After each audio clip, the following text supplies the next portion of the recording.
3 তারিখ অর্থাৎ পরশু দিন বেলা 11টার দিকে আমার ফোনে একটি কল আসে। আমি বিধানসভার উদ্দেশ্যে যাচ্ছিলাম, সেই সময় একটা কল আসে।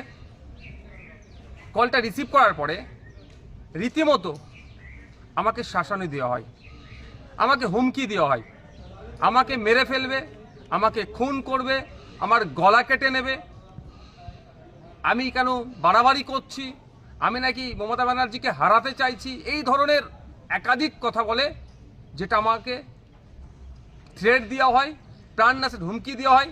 আমি যাতে এই যে লড়াইটা করছি সমাজের জন্য, তা থেকে যাতে পিছিয়ে আসি, এই ধরনের ভয় দেখানো আমাকে হচ্ছে।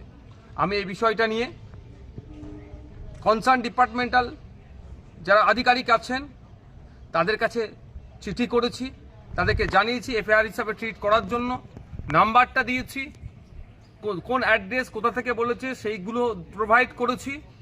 আমি আশা করছি রাজ্য সরকারের রাজ্য প্রশাসন এটা সত্য উদ্ঘাটন করবে। তবে একটা কথা, আমি ন্যায়ের পথে আছি, অন্যায়ের বিরুদ্ধে লড়াই করছি। তিলোত্তমা থেকে শুরু করে সাবির মল্লিকের যেভাবে হরিয়ানাতে পিটিয়ে খুন করা হলো তার বিরুদ্ধে কথা বলেছি, আবু সিদ্দিক হালদার, শিকারি মোড়া, বিভিন্ন ইস্যুতে যেভাবে মাঠে ময়দানে লড়াই করছে এবং বিধানসভার মধ্যে কথা বলছি, অনেকের কি গাপ্ত দেওয়া হচ্ছে? আমাকে থ্রেট দেওয়া হচ্ছে? আমাকে কি চুপ করে যেতে বলা হচ্ছে? আমি সরাসরি এই মুহূর্তে বলবো না, কারণ আমাকে ওই বক্তব্যের মধ্যে বলেছে, যে ফোন করেছিল যে আমি নাকি মমতা ব্যানার্জির সাথে পাঙ্গা নিচ্ছি, যদি না পাঙ্গা নিয়ে বন্ধ করি তাহলে আমাকে গলা কেটে খুন করা হবে। আমি বলছি না এটা তৃণমূল কংগ্রেস করেছে, তদন্ত সাপেক্ষ। আমি এখনই বলে দিচ্ছি না যে তৃণমূল কংগ্রেস করেছে, তদন্ত সাপেক্ষ।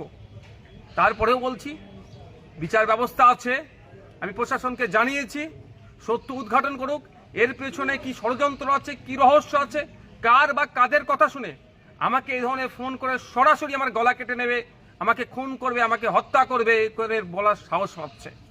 পরিশেষে একটা কথাই বলবো, আমাকে এই ফোন টোন করিয়ে কেউ যদি মনে করে নওশাদ সিদ্দিকীকে জেল খাটালাম, মিথ্যা মামলা একাধিক দিলাম, তারপর নওশাদ সিদ্দিকী দমছে না, যদি কেউ মনে করে আমাকে এই ধরনের কল করিয়ে থ্রেট দিয়ে আমাকে ভয় দেখিয়ে দমিয়ে দেবে, সে কিন্তু দিবা স্বপ্ন দেখছে।